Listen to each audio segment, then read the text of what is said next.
जिला अधिकारी को मिलता है कितना बड़ा निजी स्टाफ, मिलती हैं क्या क्या सुविधाएं। देश में हर साल लाखों स्टूडेंट्स संघ लोक सेवा आयोग यानी यूपीएससी परीक्षा पास कर भारतीय प्रशासनिक सेवा अधिकारी बनने का सपना देखते हैं। इनमें से हर साल कुछ 100 स्टूडेंट्स ही परीक्षा पास कर आईएएस, आईपीएस, आईएफएस या आईएफओएस अधिकारी बन पाते हैं। इनमें भी सबसे ज़्यादा आवेदक आईएएस अधिकारी बनने की ख्वाहिश रखते हैं। दरअसल एक आईएएस अधिकारी की सैलरी, सुविधाएं और अधिकार हर एस्पायरेंट को आकर्षित करते हैं। क्या आप जानते हैं कि जिला अधिकारी बनने पर कितना बड़ा निजी स्टाफ मिलता है?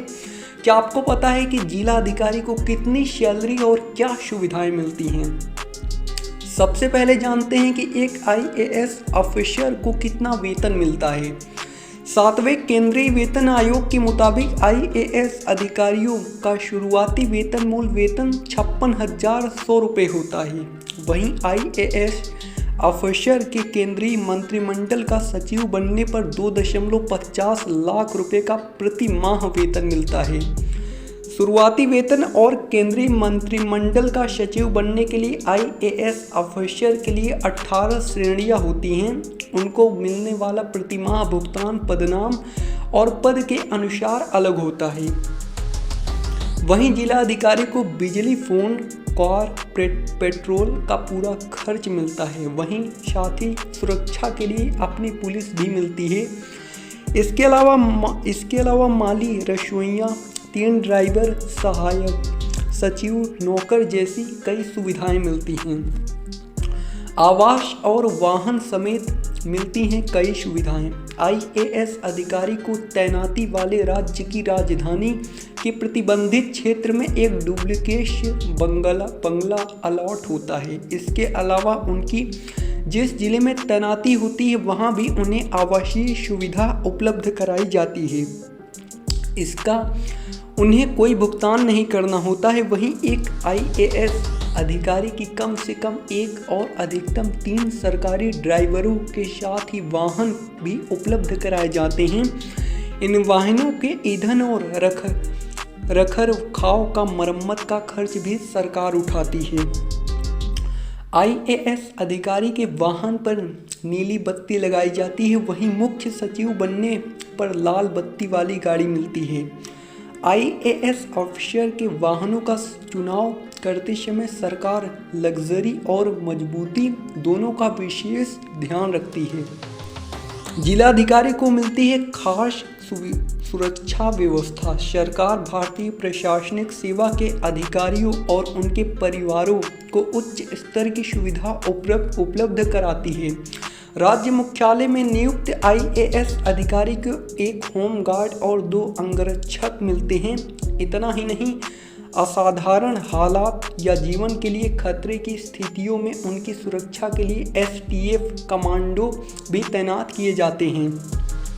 जिला मजिस्ट्रेट कार्यालय में तैनात आईएएस अधिकारी के लिए अधिकार क्षेत्र में आयुक्त का पूरा पुलिस बल आता है। वे अपनी सुरक्षा के लिए किसी भी संख्या में पुलिस अधिकारियों को नियुक्त कर सकते हैं। आईएएस को मुफ्त मिलती हैं कई सुविधाएं। आईएएस ऑफिसर को नियमित घरेलू सेवाओं के बिल का भुगतान नहीं करना पड़ता है। उनके आधिकारिक आवास के लिए बिजली बिल्कुल मुफ्त होती है। यहाँ पर इसका भुगतान सरकार करती है। उन्हें 3 बीएसएनएल सिम कार्ड्स का मुफ्त टॉक टाइम, एसएमएस और इंटरनेट सेवाओं के साथ मिलते हैं। घर पर मुफ्त बीएसएनएल से लैंडलाइन सेवा और ब्रॉडबैंड कनेक्शन भी दिया जाता है। आधिकारिक और गैर आधिकारिक यात्राओं के दौरान आईएएस ऑफिसर को सभी राज्यों में सर्किट हाउस या सरकारी बंगले में बहुत ही कम भुगतान पर आवासीय सुविधाएं मिलती हैं। वहीं देश की राजधानी दिल्ली के दौरे में आईएएस अधिकारी को संबंधित राज्य के भवन में सभी सुविधाएं मिलती हैं। चौथा, साल तक की स्टडी लीव भी मिलती है। भारतीय प्रशासनिक सेवा के अधिकारी को 2 से 4 साल की स्टडी लीव मिलती है। IAS अधिकारियों को किसी सम्मानित विदेशी विश्वविद्यालय में अध्ययन करने के लिए 4 साल तक का समय लग सकता है, जिसका खर्च सरकार उठाती है। वहीं सेवानिवृत्ति के बाद सरकार उन्हें पेंशन का भुगतान करती है। हालांकि रिटायरमेंट के बाद IAS अधिकारी को आवासीय सुविधा नहीं मिलती है। कई बड़ी कंपनियां रिटायर्ड अधिकारियों की सेवाओं और परामर्श के बदले एक मुफ्त धनराशि भी देते हैं।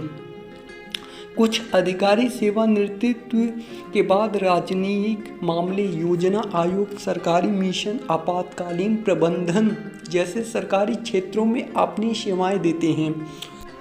क्या स्टॉक ट्रेडिंग कर सकते हैं IAS और IPS अफसर? आखिर भारतीय सेवा विनियम 1968 से रेगुलेट होते हैं। ये उनके अन्य व्यापारों से जुड़ने और निवेश में जुड़े नियमों को कवर करता है। कानून के नियम 13 के मुताबिक IAS अधिकारी पद पर रहते हुए निजी व्यापार, स्टॉक ट्रेडिंग्स और निजी नौकरी से जुड़ना प्रतिबंधित हैं। सरकार की मंजूरी के लिए बिना कोई भी IAS या IPS अधिकारी प्रत्यक्ष या अप्रत्यक्ष तौर पर किसी भी व्यापार से नहीं जुड़ सकता है। यही नहीं, पद पर रहते हुए अधिकारी किसी दूसरी नौकरी के लिए बातचीत भी नहीं कर सकता है। हालांकि किसी बैंक या अन्य संगठन के पंजीकरण, प्रचार या प्रबंधन और कुछ ऐसी ही दूसरी समान गतिविधियों के साथ जुड़ने की उन्हें छूट रहती है। किन कामों के लिए पूर्व अनुमति जरूरी है? अखिल भारतीय सेवा आचरण विनियम 1968 में प्रावधान है कि भारतीय प्रशासनिक अधिकारी सरकार की अनुमति लिए बिना किसी सामाजिक या धर्मार्थ प्रकृति के काम को आगे बढ़ा सकता है। यही नहीं, साहित्यिक, कला और वैज्ञानिक प्रकृति के कामों से जुड़ने के लिए भारतीय प्रशासनिक सेवा के अधिकारियों को सरकार के पूर्व अनुमति लेना जरूरी नहीं होता है। इसके अलावा शौकिया तौर पर खेल गतिविधियों से जुड़ने के लिए भी उन्हें पूर्व अनुमति नहीं लेनी होती है। अगर IAS के अधिकारियों यानी पावर की बात की जाए तो वे जिले के हित में कोई भी फैसला लेने के लिए स्वतंत्र होते हैं। जिले के सभी अधिकारी और पूरी पुलिस उनके अधिकार क्षेत्र में ही आती है।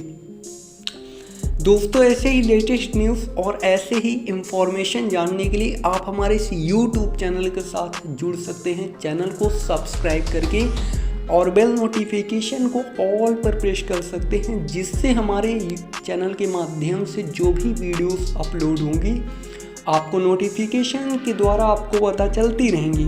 Thank you.